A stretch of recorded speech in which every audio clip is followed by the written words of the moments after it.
Hello, કેમ છો મોદી સાહેબ?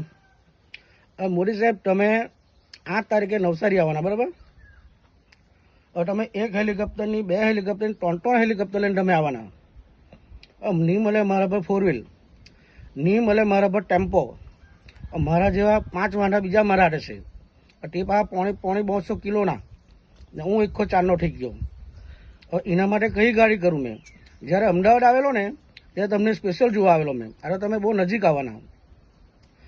આજ સુધી મેં તમારા પર કંઈ નહીં માંગ્યું. તમારા રાજમાં મારું પરિવાર, અમે બધા જીવતા છે, એટલું સારું છે મારા માટે. પણ તમે એક કામ કરો, એક રિક્વેસ્ટ કરું છું તમને મેં. મોદી સાહેબ, એક કામ કરો મારું.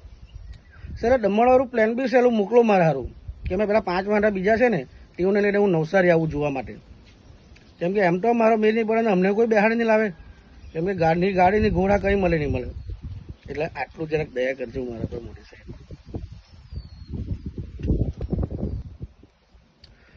ને બીજું મોદી સાહેબ કે હવે એમાં એવું છે ને કે ભગવાનને તો કોઈ જોયો નથી આદરથી પર.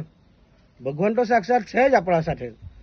પણ તમે જે ભારતમાં છે ને, તમારા લીધે લોકો જીવે છે આજે. ને અમે જ્યાં બેઠા છે ને તમારા લીધે બેઠા છે.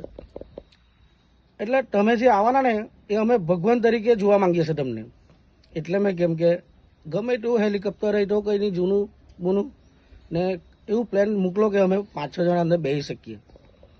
તમે ટોન્ટન લઈને આવવાના. એક તો મોકલો મોદી સાહેબ, અમારે આટલી તો દયા કરો અમારે સારું.